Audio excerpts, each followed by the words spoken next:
There's a lot of information out there about nuclear weapons and the president this election cycle, and it's our responsibility to bring you some of the best people to talk about these vital issues. So this season of NukeTalk, we'll talk about the nuclear ballot, how the US election shapes nuclear policy.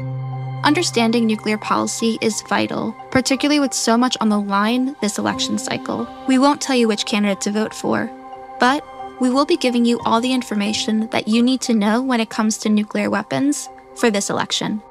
And there are many ways to examine how nuclear weapons impact US citizens. We will be focusing on how modernization efforts and a potential new arms race are driving up the US military budget, and we'll be ramping up activity in the labs across the country. We have seen some discuss the possibility of restarting nuclear testing in the United States, which last occurred on September 23, 1992.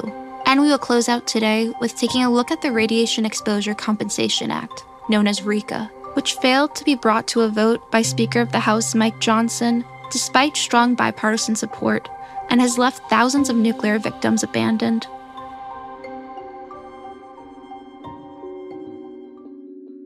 The current administration is ramping up efforts to expand America's deployed nuclear forces, and the financial investment in the nuclear weapons complex reflects this shift. A 2023 Congressional Budget Office report projects that the U.S. will spend $756 billion on nuclear weapons between 2023 and 2032, an average of $75 billion per year.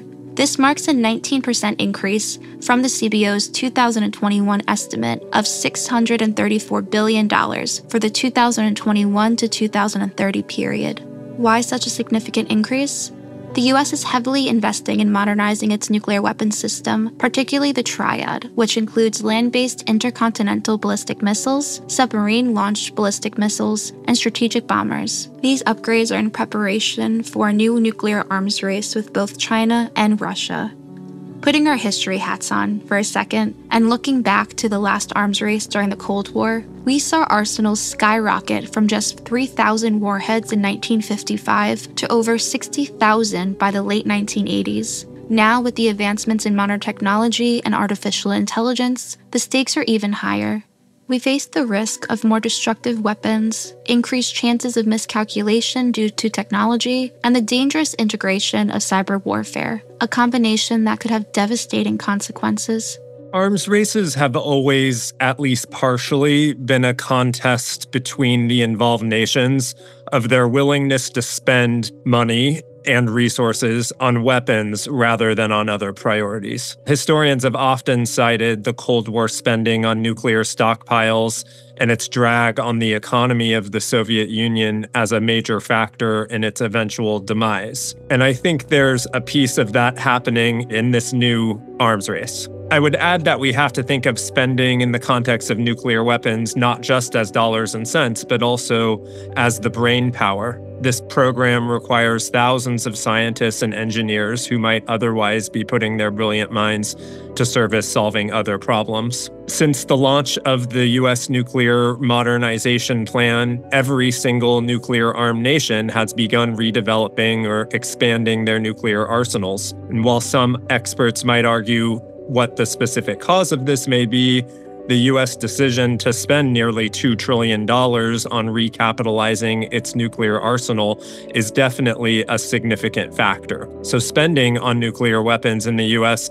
far exceeds the spending of any other nuclear weapons state so far. The major increases began following the New START deal and have greatly expanded since. Most recently, we've seen the Sentinel ICBM program be the source of a lot of news for its cost overruns, but these cost overruns are likely to happen across the complex. And so far, there's been no willingness to find alternatives, to cut budgets, and instead, it looks like more and more money is just going to be thrown at this program. So we kind of haven't reached the edge yet of how much the United States, anyway, is willing to spend on this arms race. That was Scott Yundt, the executive director of Tri-Valley Cares. Founded in 1983 in Livermore, California, which is right near Lawrence Livermore National Laboratory, one of the 2 locations where all U.S. nuclear weapons are designed, Tri-Valley Cares monitors nuclear weapons and environmental cleanup. The new arms race has both global and domestic consequences. If you listened to the last season, Atomic Assembly, you will recall the harmful health impacts on communities near nuclear facilities. With military spending ramping up, what will this mean for existing labs, potential new sites, and the people living nearby? But first, we need to look at the historical health implications to understand the full scope. So I think it'd be helpful just to talk a little bit about the historical health implications of nuclear weapons facilities in the United States. And of course, I'll focus on Livermore Lab as an example. But every site that has been substantially involved in the development of nuclear weapons in our country has necessarily included release of radiation and other toxics into the environment, the air, soil, and groundwater. And with near certainty, we can assume that this is also true for all of the sites in the other countries that have developed nuclear weapons. Tri-Valley Cares has committed a lot of resources to investigating the environmental impacts of having Livermore Lab in our community. And in our review of the lab's own documents, we have put together that since its inception in 1952, it has released over 1 million curies of radiation into the environment through both routine releases and accidental releases. For example, in 1965, a lab accident resulted in 350,000 curies of radiation being released in the form of tritium. Again, a tritium accident in 1970 released another 300,000 curies of radiation. And in an ongoing way, they are allowed to release routine bits of radiation into the environment here and there over time. Interestingly, the lab did its own study trying to figure out how much radiation was deposited on the people of Hiroshima following the bombing of Hiroshima. And by their own estimates, they determined that 1 million curies of radiation were deposited on the people of Hiroshima. Now, of course, that was all at one time and also involved a blast and a lot of the disaster of a nuclear weapon exploding. So I'm not trying to make that equivalent, but I am making the equivalent of the amount of radiation deposited, and it is the same here in Livermore. And that's not including the other toxics that have been released into the environment from this work, which include mercury, solvents, hexavalent chromium, among others. And as I mentioned, every site that's been involved in the development of nuclear weapons in the United States has similar problems, and all of them have been designated as Superfund cleanup sites under the CERCLA law. And all of these sites are now undergoing cleanups that will last decades, including Livermore Lab. Livermore Lab, by the way, has 2 sites. It has its main site in the town of Livermore and its Site 300 high explosives testing range, which is in Tracy, California, just a couple of miles away. Both of them are Superfund sites, and both of them have decade-long cleanups ahead of them. And cleanup efforts at Livermore, like the other Superfund sites across the country, is essential. A Superfund site is a term used by the U.S. Environmental Protection Agency, EPA, because the sites are contaminated with radioactive materials. According to the U.S. Department of Energy's Office of Environmental Management, already over $215 billion since 1989 have been spent to clean up hazardous and radioactive waste from nuclear weapons production at sites around the country. And the current estimate is that the remaining work will cost at least or about $675 billion more dollars. And it's almost indefinite in its scale of time. We recently had a meeting with cleanup staff at Livermore Lab who actually couldn't commit to a time scale for how long the cleanup is going to take. In addition to the environmental impact, though, we talked about health impacts. And so the first one I want to mention is the result of health impacts on workers, because these workers are members of our community.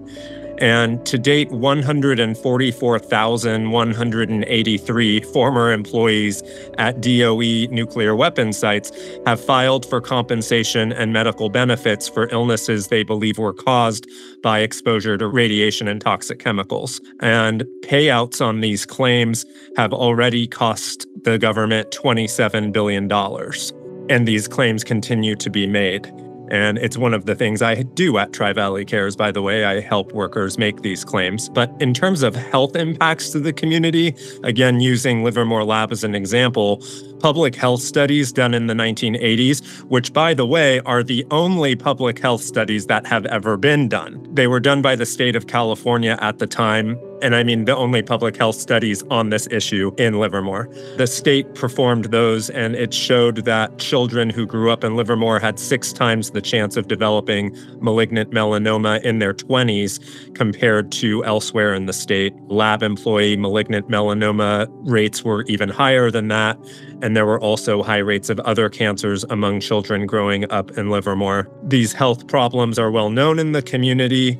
And there's a lot of concern about ongoing activities at the lab, ongoing and potential accidents causing more health problems. We have kind of a unique community where, unlike some of the other labs, main site in Livermore is all squished into 1 square mile, and there's actually houses right up to the gate of the lab. There's very little buffer zone. So releases from the plutonium facility, for example, which is roughly 100 yards from houses, a park, Little League field, can quickly escape the site and contaminate the community. So we're at a heightened risk here from these releases. And with climate change leading to more wildfires, the increase of a chance for contamination or an accident increases even more. Because oftentimes when I talk about these things, I think there's a perception that, well, this was a historical problem of accidents and releases, and now we have the technology and the capability to avoid those things.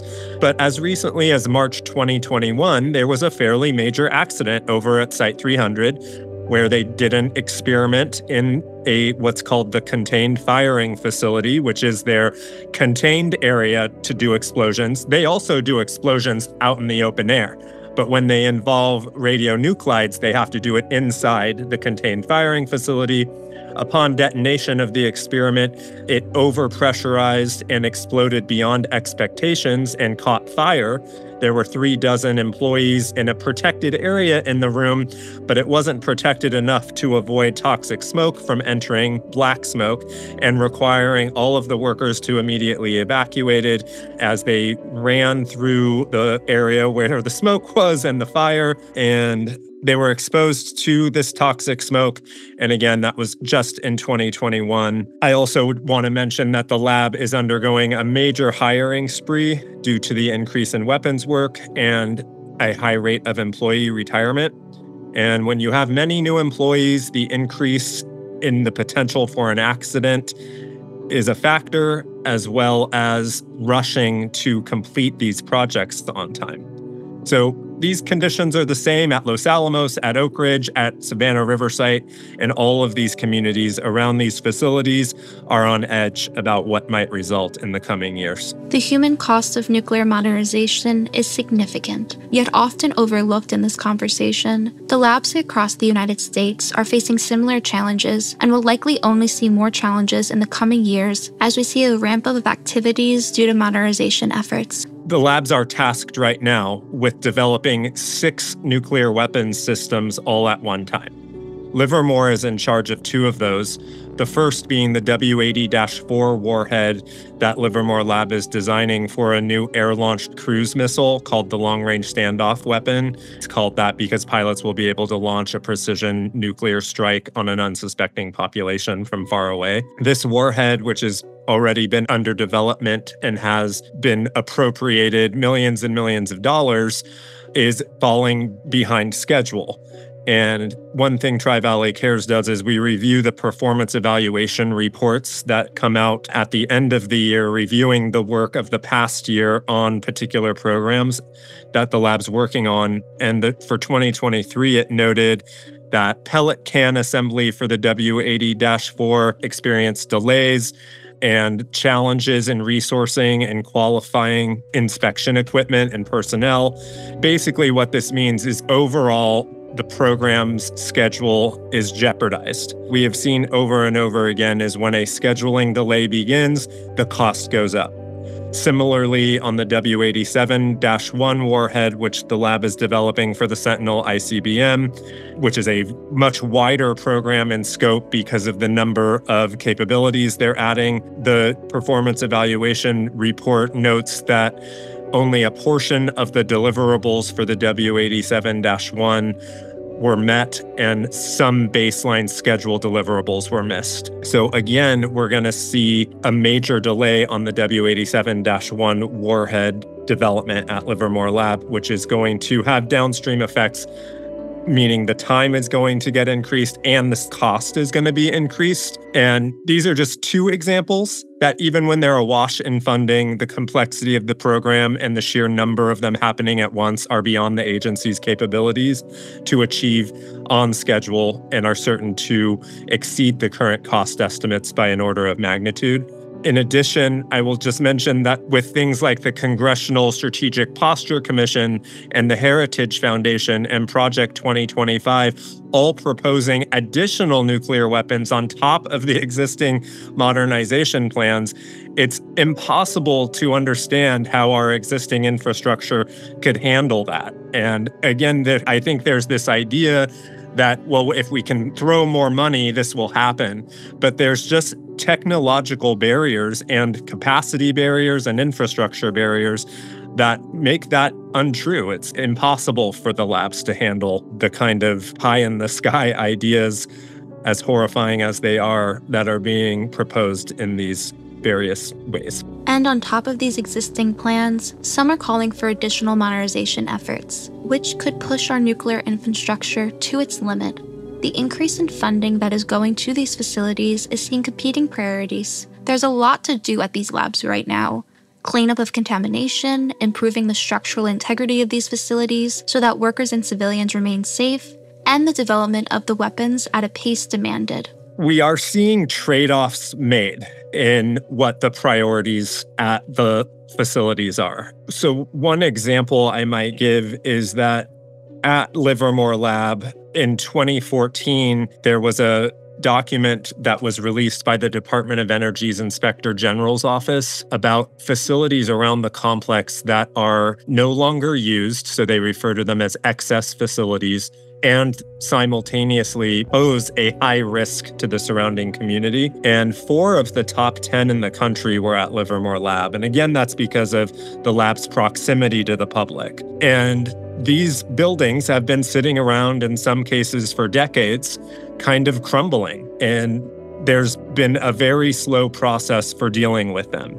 In other words, they're not prioritized. The process of D&Ding, which stands for decontaminating and deconstructing these facilities, which is difficult, just has been sidelined by nuclear weapons development and spending money on weapons as a priority, leaving the surrounding community continually at risk as these facilities sit there and rot and aren't dealt with. And the state of the infrastructure of these facilities varies greatly. The situation in regards to the infrastructure of legacy facilities is complicated. First off, the NNSA has been receiving large sums of money along the way to maintain these facilities, certifies repeatedly that the facilities are safe and secure, and then somehow simultaneously there's dozens of facilities that have roofs falling in, that are leaking, that have problems. So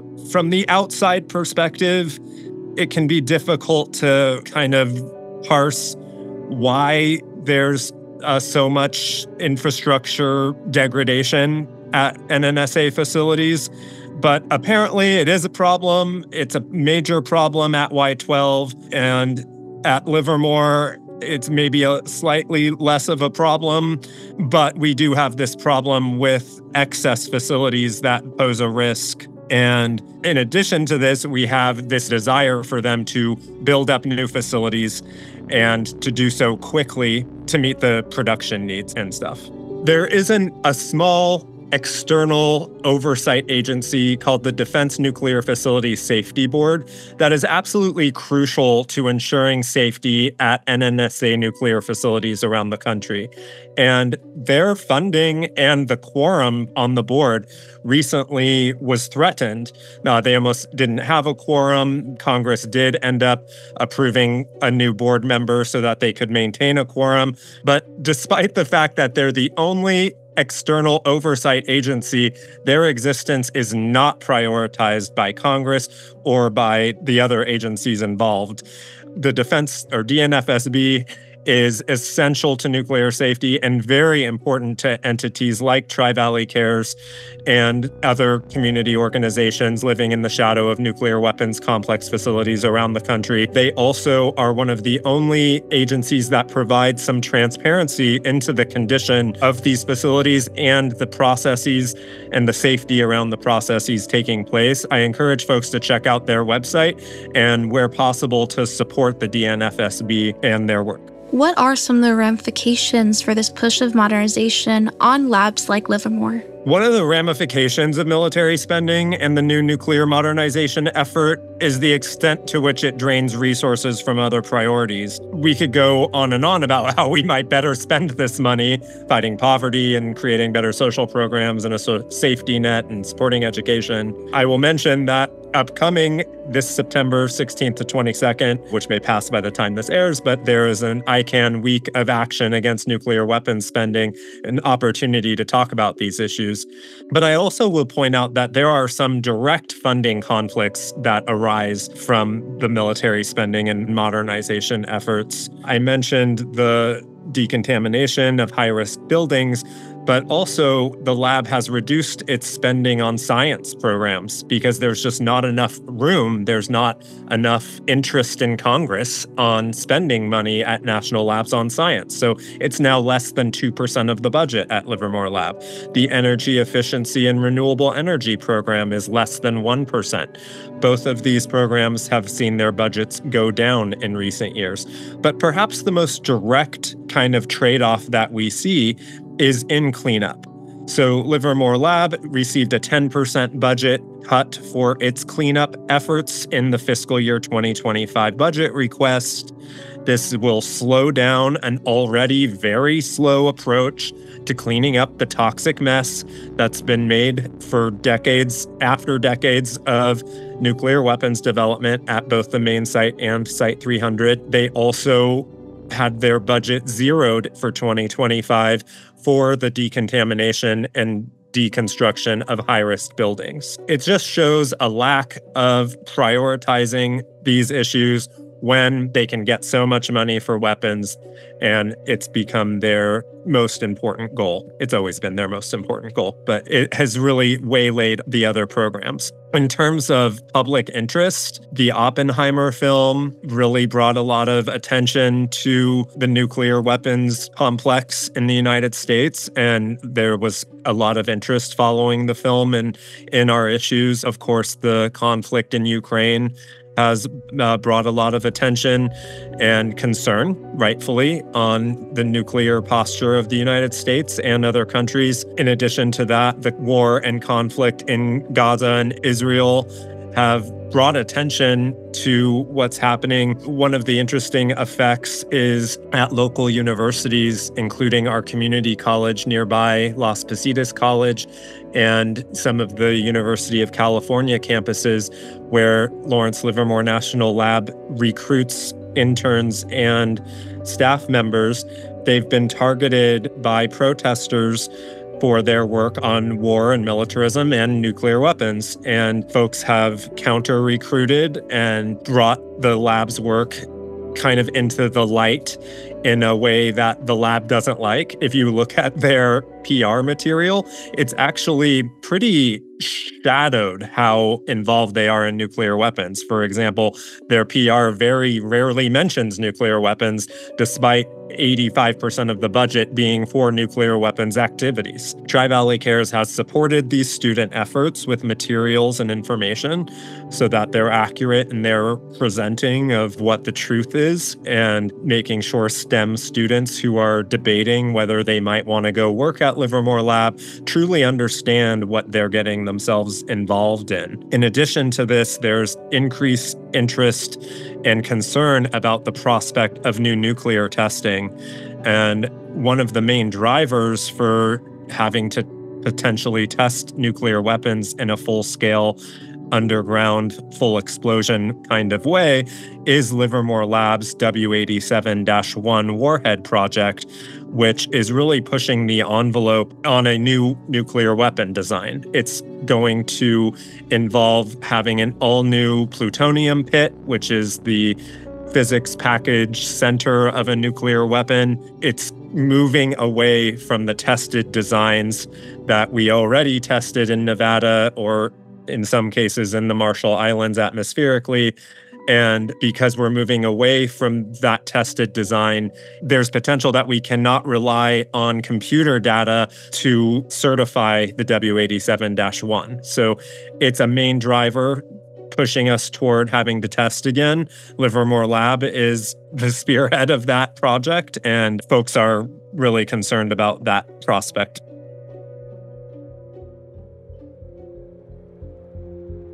With the new arms race on the horizon between the United States, China, and Russia, there are former administration officials who are suggesting that we resume nuclear testing. The argument stems from this belief that the US must maintain a, quote, technical and numerical superiority over the combined nuclear arsenals of China and Russia.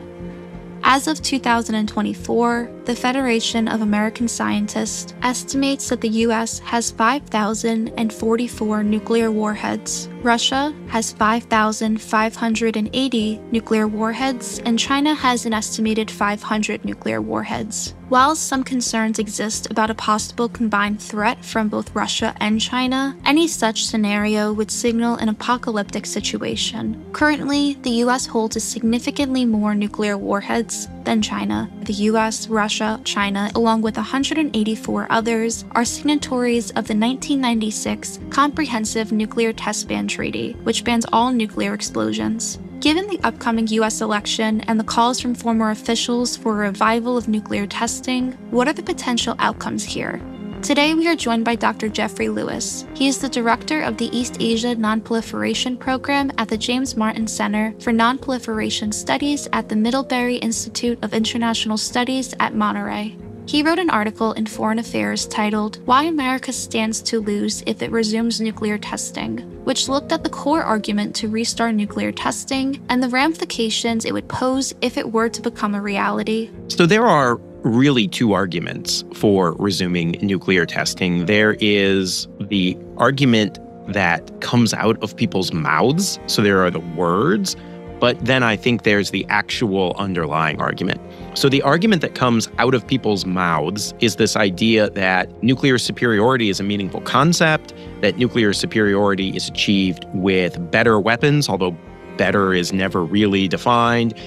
And the idea of testing is linked to the idea of getting better weapons. So we need to be superior. Superior means having better weapons, and testing will somehow get us to that place. There's not, as best I can tell, really anyone of any consequence in the nuclear weapons enterprise who believes in those things. I mean, they might believe in superiority and they might abstractly believe in the idea of better weapons, but there isn't anyone, as far as I can tell, who really thinks you need to test to do that. And so what I think the actual argument of former Trump administration officials and others is less about the idea of how we're going to get from point A to point B, and more about just generally the idea of, owning the libs. It's like a transgressive, terrible thing to resume nuclear testing. They know it's going to upset people like me, and they sort of delight in that. And so we can talk about all the reasons that resuming testing wouldn't necessarily lead to better nuclear weapons and why that doesn't necessarily lead to superiority. But that's not, I think, fundamentally the real debate. This is the equivalent of calling women cat ladies, right? It's an ugly thing that's designed to provoke a reaction. Although this argument may not be held by the majority, it still is an alarming possibility. So have either candidate acknowledged this during the campaign? I haven't really seen a lot of comments coming out of either Trump or Harris or from their campaigns, other than the suggestion that Trump's former national security advisor made in Foreign Affairs. So happily, this topic doesn't seem to be getting a ton of purchase. I'm hoping that this is just Robert O'Brien kind of peacocking and showing his feathers in hopes he can get a new job because, he doesn't have enough things going on in his life. My sense is when I talk to people at the Department of Energy, and this is not intended as partisan comment, like this is just talk to everyone, there just isn't a huge desire to resume nuclear testing inside the labs. And certainly I think this administration, the Biden administration, has not been interested in doing this. And so I don't think that there is an imminent risk of the United States resuming nuclear testing. But I do worry that there is a degree to which this is becoming just a thing that hyper-partisan Republicans want to do. And they might try to push it through, even if the labs aren't particularly interested. And even if they don't, I worry a little bit that their language finds a kind of foothold in Russia and China, where there are people, I think, who want to resume nuclear testing. So I haven't heard comments from Trump or Harris. At some level, that's good. At the same time, what I'd really like is somebody to slap this down and be like, no, this is a bad idea. While neither candidate has endorsed this idea of restarting nuclear testing, there has not been a direct or indirect rejection of this either. And this could have ramifications to both allies and adversaries, because at the end of the day, messaging is important. Whether it is coming directly from the candidates, the current administration, or former officials. I really do think that there is a feedback mechanism that we have to be very conscious of. And the way I think about this is, my sense is that there isn't a huge desire to test generally. That said, there are always pockets of people who do want to test. There are pockets of people in Russia, there are pockets of people in China, and I'm sure there are still pockets of people in the United States. Although, to be clear, our pocket is much smaller because we did more tests and we have fancier computers, although not as fancy relative to the Chinese it used to be, but still, we have more tests, better data, better computers, and fancier facilities. So our community is sort of pretty happy. My sense is the Russians and Chinese are less so.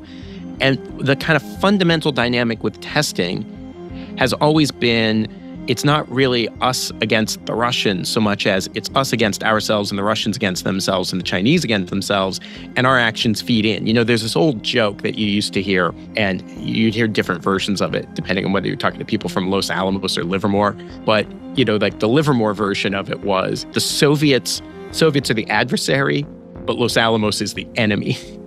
We have our own internal competition.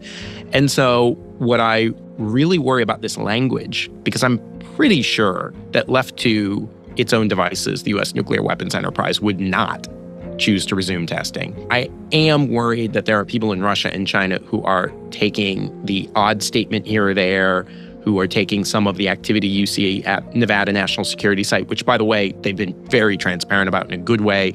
But there are people who seize on that to strengthen arguments that they are already making. So there are people in Russia who want to test. They've always wanted to test. It's not that they have changed their mind, but they are marginally more successful inside the Russian system because of this language. And that kind of thing can snowball out of control. And this conversation surrounding the possibility to restart nuclear testing stems from this push to modernize the U.S. nuclear arsenal to, quote, compete in this new arms race. I'm just old enough that I remember the arms race. So I was 8 years old in 1983, which was a particularly scary year. So I have actual memories of this era. And I think a thing that has been lost or forgotten is how freaking insane arms races are. And what I mean by that is we've lived through this last 30-year period where we kind of treat the arms race as though it was this very logical or academic enterprise. Well, they built this, we built that. They built this, we built that. Like it's a card game or something. And that's, I think, how it looks in retrospect. But I think when you're inside the arms race, it's actually much more uncertain than that. You don't know what your adversaries are doing. You don't know why they're doing things. You don't know if certain new technologies are going to work or not. You can't really see the future, right? And we can look back in the past and things have a clean, neat order to us, but that's not what they look like from inside. And so you fill in all these gaps in information with fears, worries, worst case assumptions. And so feeling of that period is that the arms race has its own momentum. It has this inertia that pushes you into doing things that are a terrible idea, but you just sort of go along with it anyway. I mean, it's the best thing I can compare it to is like being 21 at a party, and you're like, I somehow know that I'm about to make a series of bad choices, and yet I'm going to do it.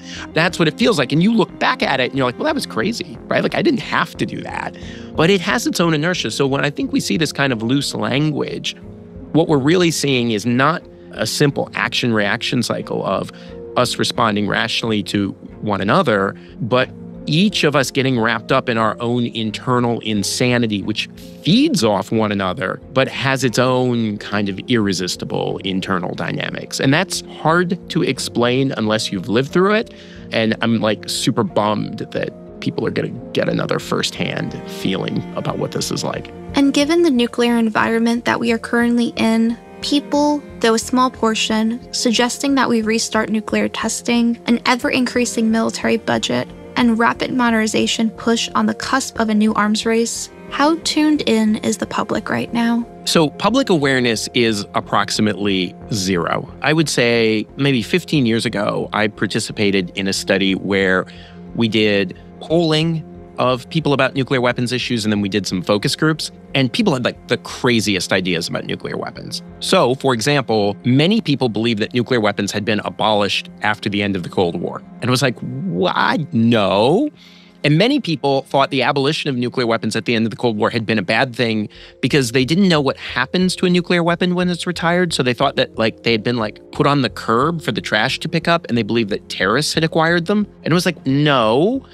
And so there is a degree to which the field requires a certain amount of factual and technical knowledge. And honestly, it's not that people are stupid. They just have had no reason to know these things. And so an example of this, which I love to cite, although my friend, she probably freaking hates it because she has to hear this. I have a friend who has an advanced degree, a degree from a top law school, who is a very important person in her community. This is by any measure an extremely intelligent, civically engaged person.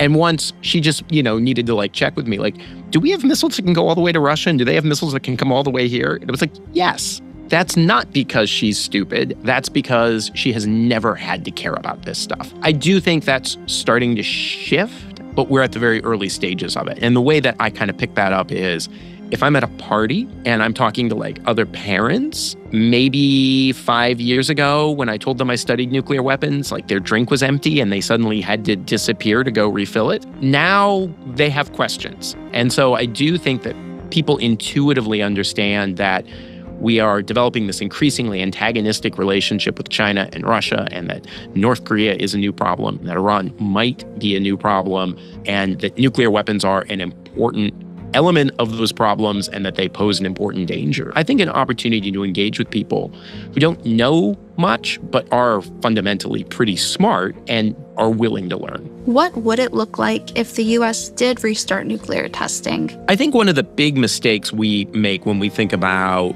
the future is to imagine it will look exactly like the past. It's not a bad place to start with the past because that's kind of the data you have, and a lot of things are pretty sticky in terms of continuity. But if we resume nuclear testing in this day and age, there are ways in which I think it could be very different or very unpredictable. I mean, one of the simplest things to observe is Las Vegas. In the era of nuclear testing, was a teeny tiny little out-of-the-way place that was known solely for casinos and mob ties. And today, Las Vegas is a vastly larger city. It has sprawled in the direction of the test site, and Las Vegas is blue, blue, blue, right? So in my lifetime, We have seen Nevada go from a pretty rural state that was pretty Republican to a competitive state.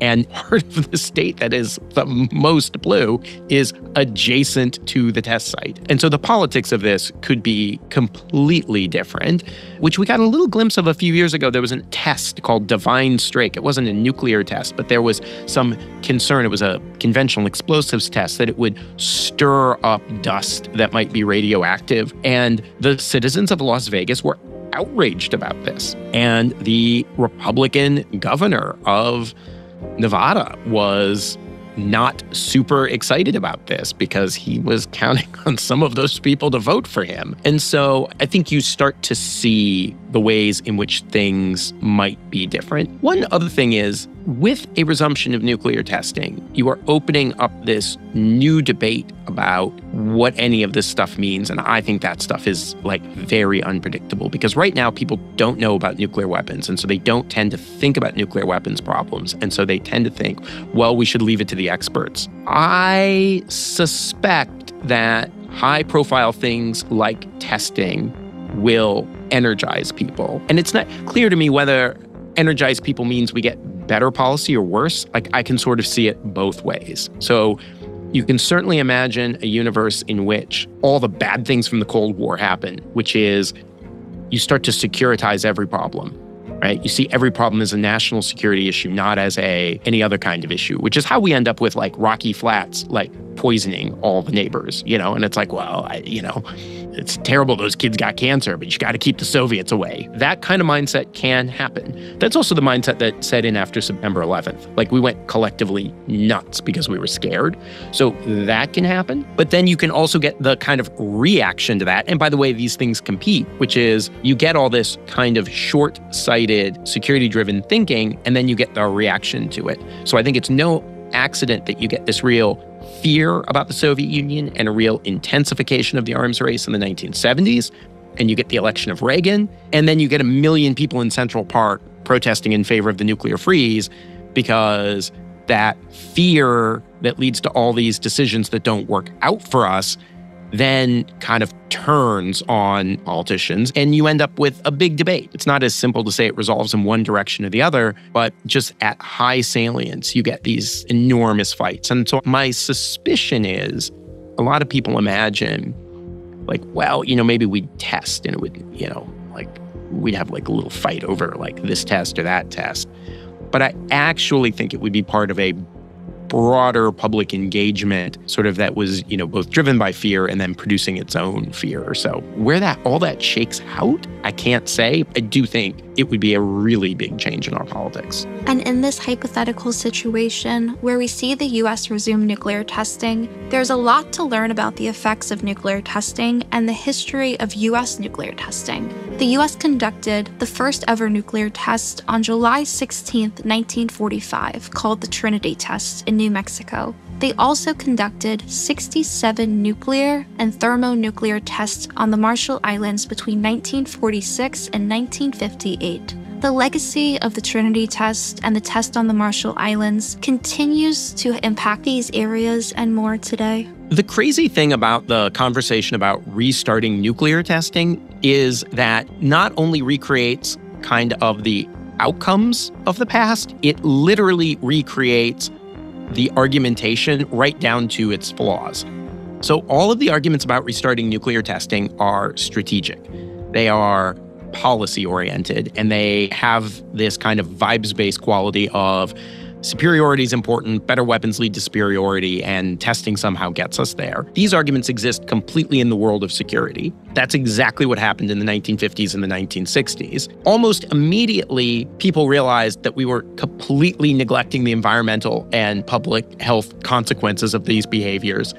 And you had this very effective pushback, not on policy grounds, but on other grounds that said, look, your security discourse misses the fact that actually no one is being killed in a nuclear war, but people are literally dying from the pollution that you're making. If you think about, it's kind of crazy that we spent this vast sum of money for security, and yes, we got some deterrence. And so presumably there are some abstract hypothetical lives that have been saved because we deterred a conflict. But really, after World War II, right? So then throughout the Cold War, the only people who get killed by nuclear weapons are killed by their own nuclear weapons. They're the victims of testing. They're the victims of pollution from production. And so right now, we're not seeing that second half of the conversation that starts to grapple with the real effects of what would happen if you resume nuclear testing or resume producing fissile material, or all of that stuff is being deferred. And so we're going to have to have that whole discussion over again where we do all the stupid stuff and then people get sick and we're like, oh, that's not a great idea. People are going to have to carry signs and they have to call their members of Congress. And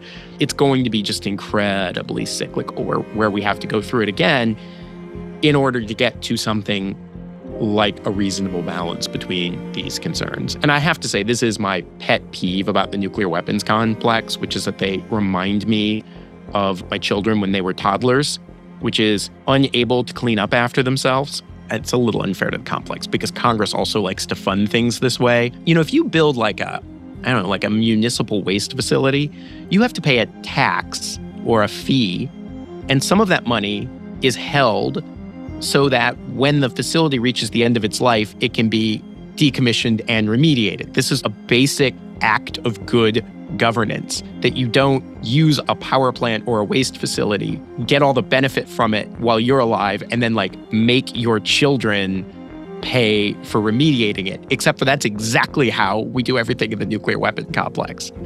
So, DOE, and by the way, the people at DOE do this are great. I mean, these are heroes. There is a huge DOE function of cleaning up the mess that previous generations made. So I don't want to criticize the people who are actually cleaning up the mess. They're heroic. But we have this policy process where we don't set aside money for the cleanup. We just make future generations pay for that stuff, which is deeply immoral, but it also is pretty reflective of our policy process, which is it's fight to get the thing built. You build your house, and the way you save money is not by putting any toilets in, because you assume that later somebody's going to be oh, this sucks. We have a house with no toilets. I guess we have to put them in. But, if you had to pay everything up front, it would be too expensive and we wouldn't have done it in the first place. So we do have this consistent bias, I think, in the country as a whole. And again, I think Congress is probably more responsible for this than the labs or DOE or the production complex. But we have decided as a society to systematically discount the human health and environmental consequences or defer those to future generations. And that's wrong, right? We shouldn't do that. And has any of this permeated the coverage or discussion surrounding this election cycle? So far, I don't see much discussion of nuclear weapons. My initial reaction is that's mostly a good thing, largely because I think when things break into the public debate, you get a lot of fear, you get a lot of anxiety, and you got a lot of people looking tough. And that, I think, pushes us in pretty unhealthy directions. That said, I feel like we're drifting into not a great course. So we do, I think, have to think pretty critically about how we ended up where we are and where we're likely to go.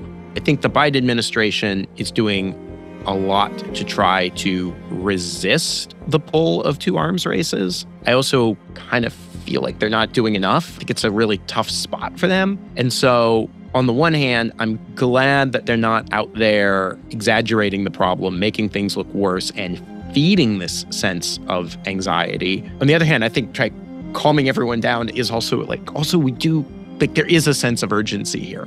I don't exactly know how to strike that balance, but no, I don't think we're seeing any discussion of it. And so I'm grateful that we're not seeing Trump talking about how beautiful nuclear explosions are or whatever crazy stuff he would come up with. At the same time, I don't know that patience is going to be quite enough. I do think we're going to have to get a course correction. And I'm hoping that we do that without Cuban Missile Crisis 2.0. It'd be great if we did the course correction before the deep, frightening moment where we nearly all die.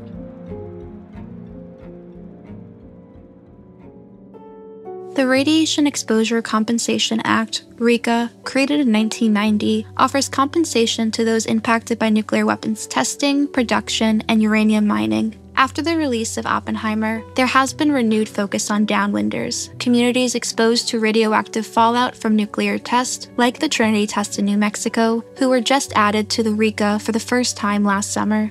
However, after multiple extensions, RECA was set to expire on June 7, 2024, unless Speaker Mike Johnson brought it to the floor for a vote. Despite strong bipartisan support in the House and the Senate voting 69-30 in March to approve a standalone bill, we saw Speaker Johnson let RECA die. This has left thousands without compensation or crucial healthcare screenings. But the fight for justice isn't over. So where are we now when it comes to RECA? We were making such progress with RECA. It was so hopeful.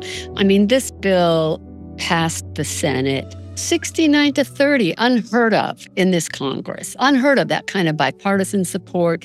It was huge. And that was back in March. So there it goes, and we're all excited.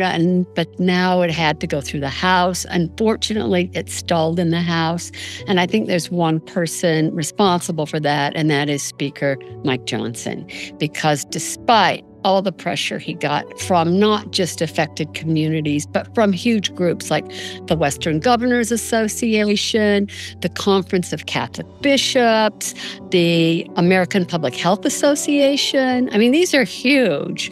And also Physicians for a Healthy Environment, the American Association of Mature Citizens. Plus, he got letters from Republicans in the House and Senate. But despite all our best efforts and a massive amount of phone calls, he has done nothing. So his inaction is, in essence, action that saw RECA, the current RECA, expire in early June. And the last time people could even submit claims under the original RECA was June 10th. So now no one can submit new claims. I mean, it's just so utterly immoral to me. And the thing that really gets me is Johnson issued a statement. His statement made me want to cry and scream. I mean, he said, the House Republican leadership is sympathetic to radiation advocates, but feels we need to respond in a responsible way. Well, you know what the responsible way is? To be accountable and to take responsibility for what this government did to so many of its own citizens. That is the only responsible route. So when he talks about we have to respond in a responsible way, what he's really saying is, this costs too much and we don't want to pay it.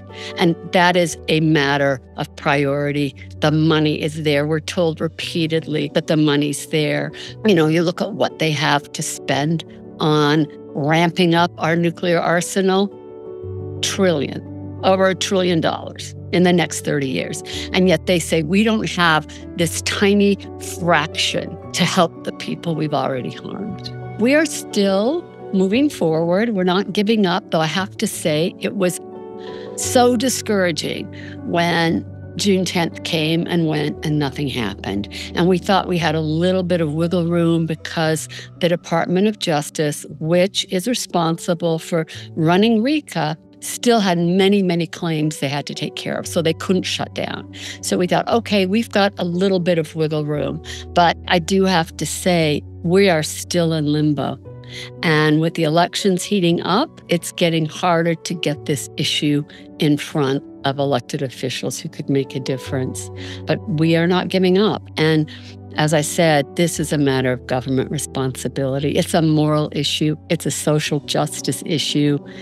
You can't just knowingly hurt your own people and then say, oh, sorry, there's no money to take care of you. And how are the advocates mobilizing to keep the momentum going? We're not giving up. I always love what Tina Cordova says. She says, you know, I'm not going to stop fighting for this until it passes or I'm in the ground. And I guess we feel that way. But people are still doing something. Our battle's not finished. We're not giving up. We've still got the option of getting Johnson to bring that Senate bill to the floor, or we can try to attach something to the continuing resolution or the National Defense Authorization Act. Again, though, both of those would still need the support of Johnson. And we don't hold a whole lot of faith in him at this point. We definitely still have active support from all the people in the House and Senate who are with us on this. We've got a lot of champions there. Right now, though, they're a contingent, this is really interesting, of uranium miners and workers, and they're mostly from tribal nations, obviously.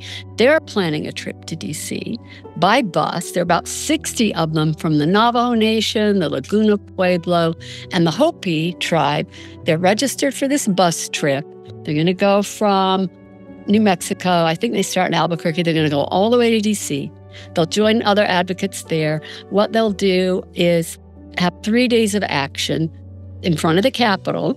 So that's going to include marches. It's going to include meetings with members of Congress. They'll do traditional dancing, storytelling, singing, prayer vigils. They'll have a press conference and tell their stories, because those stories are incredibly powerful.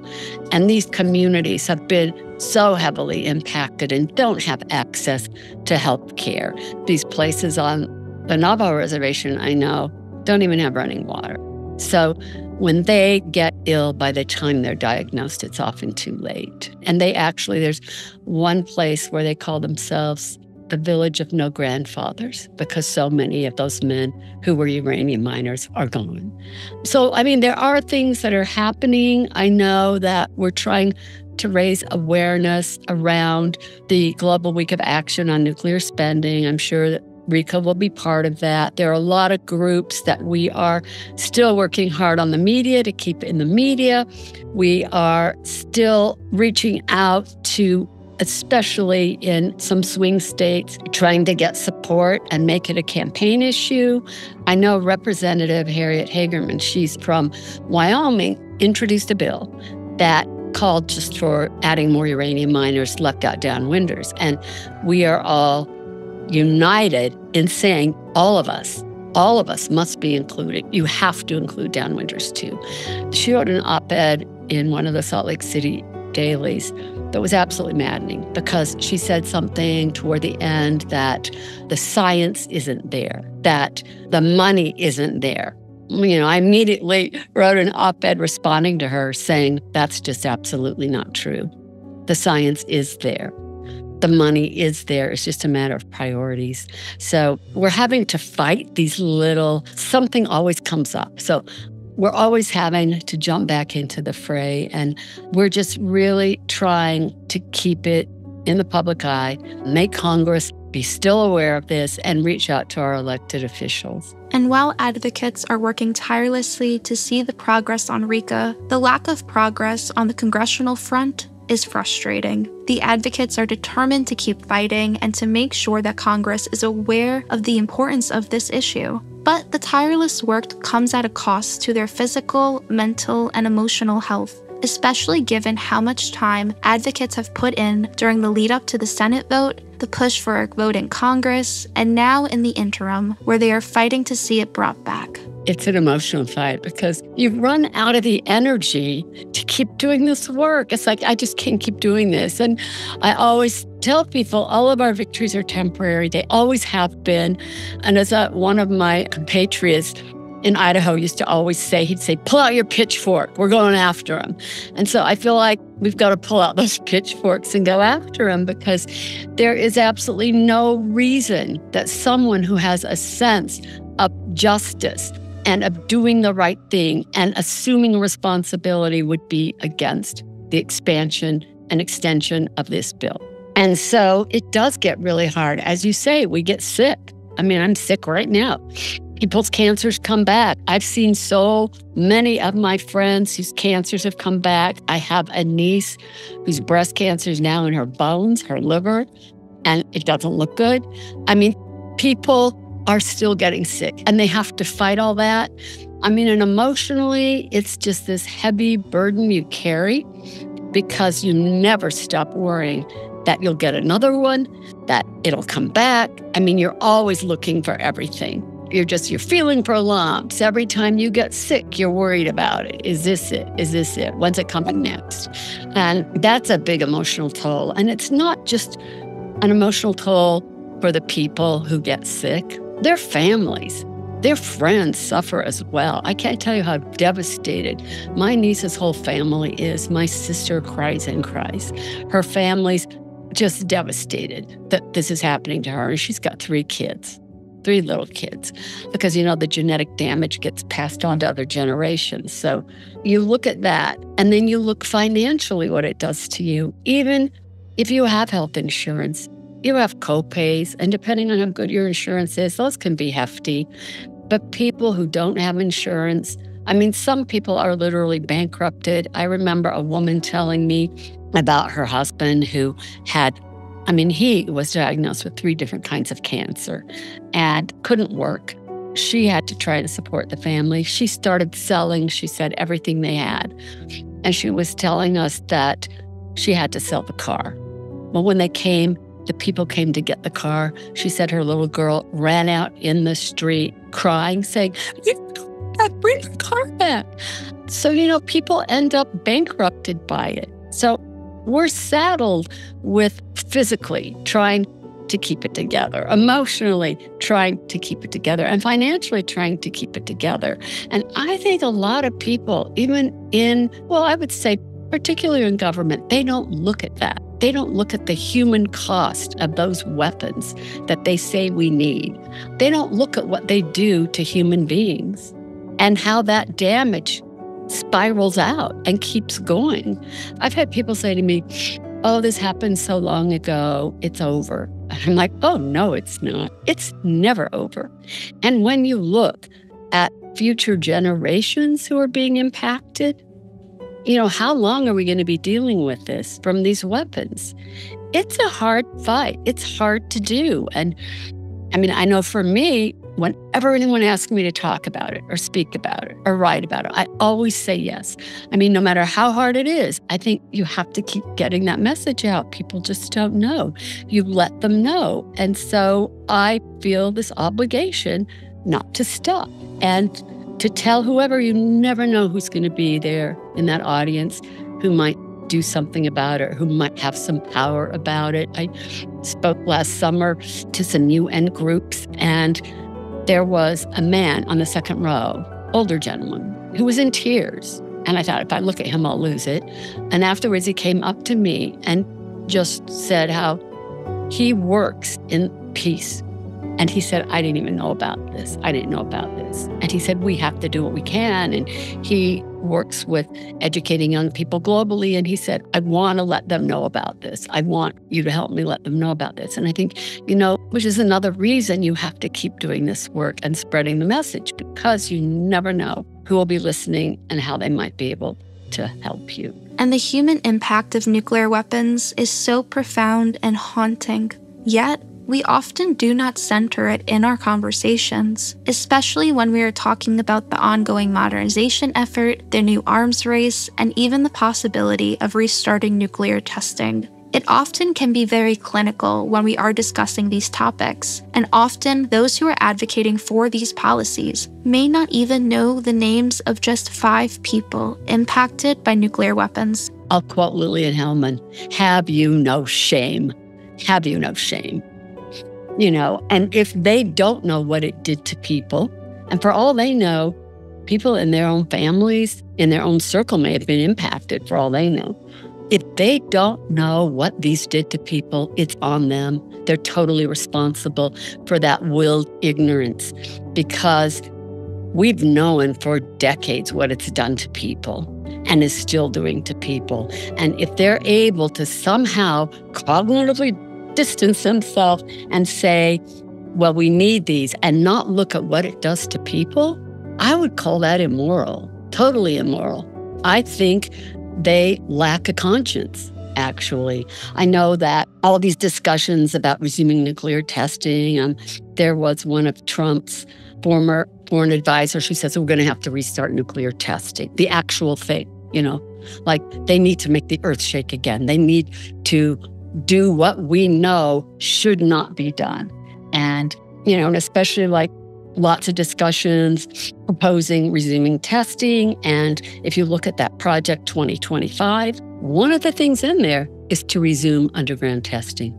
And I don't care what people say about underground testing. We fought that for years, and it finally ended in 92. I could show you pictures of underground tests that they say vented. Well, you know what? They released what looks just like a mushroom from an above-ground test. And the government kept track of where the jet streams carried fallout from those tests. I've got the maps from their own site, and those go across the country too. So they can never tell me that nuclear testing done underground is now safe. We can do it more safely. We have the technology. I will never, ever trust them when they say that. Never. Never. I mean, I think the General Accounting Office even talked about during the years of underground testing, the high percentage of those tests that vented, which is just a nice way for saying leaked poison all over you. Yeah, and it may not have gone as far as the others, but I want people to think about this.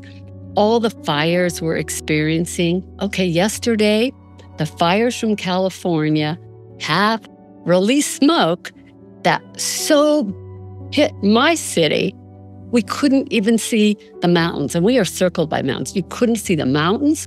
You look down the street, you could see that smoke. I mean, that's what you can see.